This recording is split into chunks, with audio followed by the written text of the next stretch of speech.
There's tons of them, and I mean, it's just the two of us sitting here, and you've written this play, and I don't at all mind revealing them to you.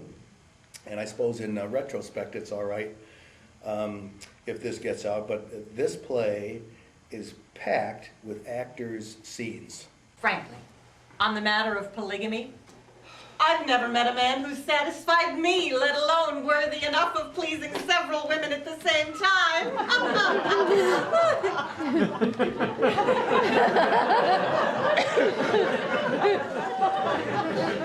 Could we please change the subject? That's a very good idea. Maybe I couldn't have said it better myself.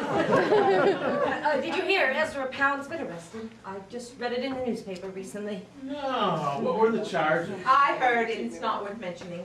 What, did they discover him drunken and divorced with several women? And these are scenes that you could take them right out of the context of the play and run them in front of a class, because they have all of the earmarks of what good acting requires. Like who? Harriet. What are you talking about? Look, the one thing this war has taught us is that people do die. Have you noticed how Mrs. Browning doesn't come outside since she lost her son? She was so proud the day he enlisted, bragged how he'd come home a hero. Then one drizzly day they come knocking on her doorstep, and it's as if somebody just drained the life from her. Overnight she became an empty shell, and I don't want to be like her. Oh, you won't be. How do you know? Well, I just do. I knew it would be like this before he left. We sat on the porch talking about our future once the war was over, trying to convince ourselves our separation would be a brief one. His words said one thing while his eyes said another. You know, at the train station, I gave him a picture of me. Couldn't tell him what I really wanted to say. And so, my favorite scene right now in the whole play is the scene at the train station. I know you don't want to hear this, but if anything should happen to me, I want you to live a happy life, Mariam Jablonski. Do you understand? No, you're right, I don't Please, want to hear this. Let me have my say. My only chance to tell you how much I love you. You're young, and if I don't return, I want you to live a full life. But you've got to promise me that whenever you smell the sweet cherry blossoms carried on the wind, you'll hear me whispering in your ear how you were the love of my life, and how our baby son and I will be waiting on the other side. Can you promise me that, Mariam Jablonski? Oh God, Dad, I can't. I promise never to forget you, Morgan. Just please come home to me. It's a goodbye scene, and it is a tearjerker. What does it take to make a tearjerker? I mean, does it take good writing? Does it take the right story? It's probably a combination of those things. And Michelle Dungeon and Jan Dalton, who kind of spearhead that scene. I've seen this in rehearsal now probably, well, several dozen times, and I get choked up every time. Every time. So the dinner scene that spans the two acts is also a wonderful scene. It's for the most part very lighthearted. It turns sour at the end, but there's a solid 15-20 minutes of raucous good time at the table. And given that we're right around a season where people will be sitting around tables, I think that a lot of people will kind of get sparks of memories of things that are happening in their families around the table. So the table scenes are excellent.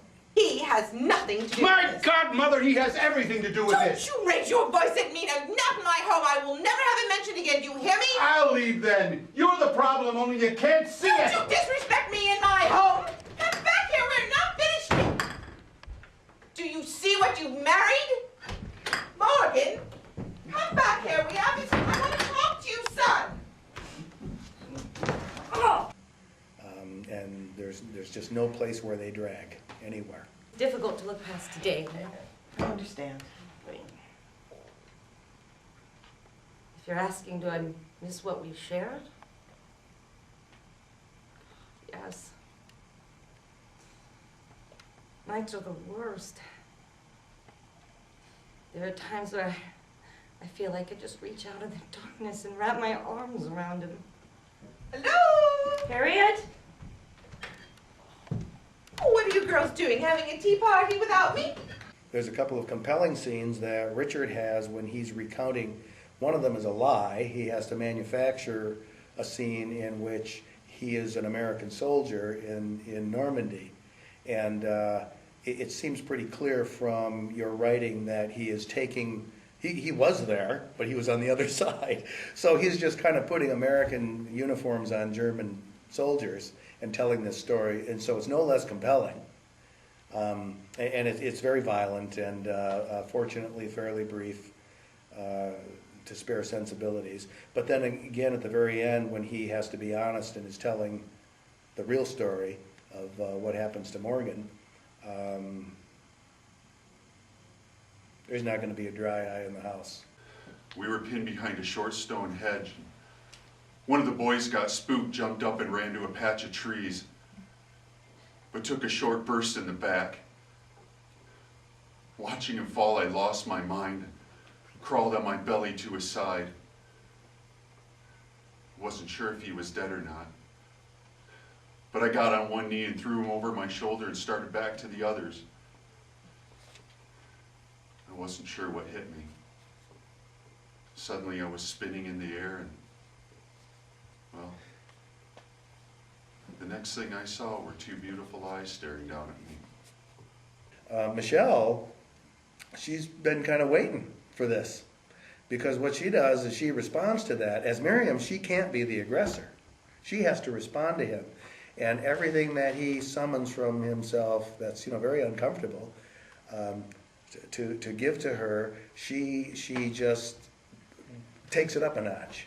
And so the scenes between them are just loaded with erotic tension. I'm a director who I love to steal other people's ideas. Excuse me, we're not children to be silenced. Now let me intervene for a moment. Harriet, what is it that you're afraid of her saying? She knows. Ask her. Maybe what's she concerned about? I haven't the slightest idea. Somebody help me here. Hey, Harriet! It was Houdini's last performance. Well, what's the problem with that? He ruptured his appendix and died 5 days later in the hospital. That's enough, Richard. There will be no more talk of death in this house. All right, Harriet. No. Let's talk about it. No, there will only be happy thoughts. Do you hear me? I won't have any more talk of death. Do you understand? Yes, we hear you. We're going to change the subject now. And so I'm always open to, what are you thinking? What do you think you're going to do here?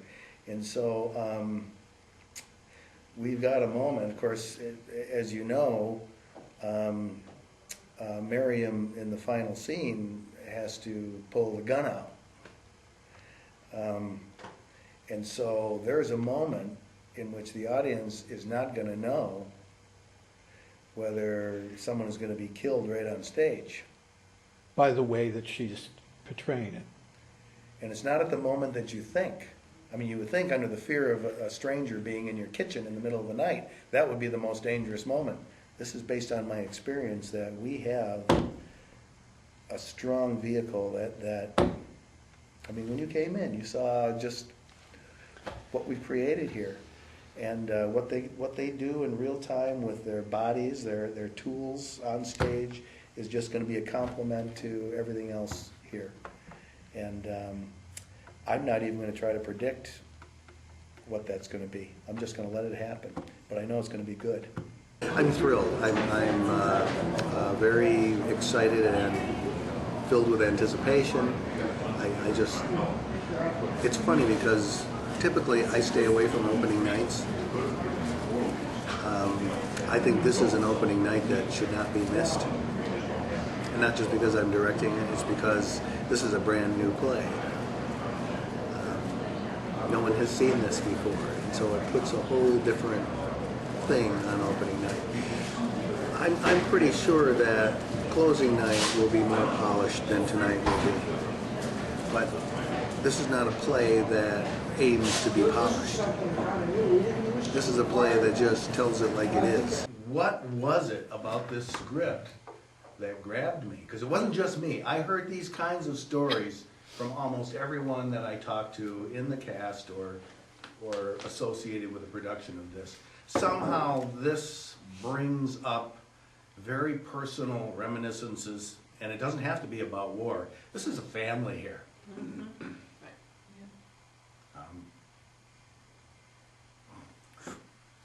I think Wayne Erreca has done justice to the American family with this play. And so did you, Michael Nunn. Yes, we did. Thank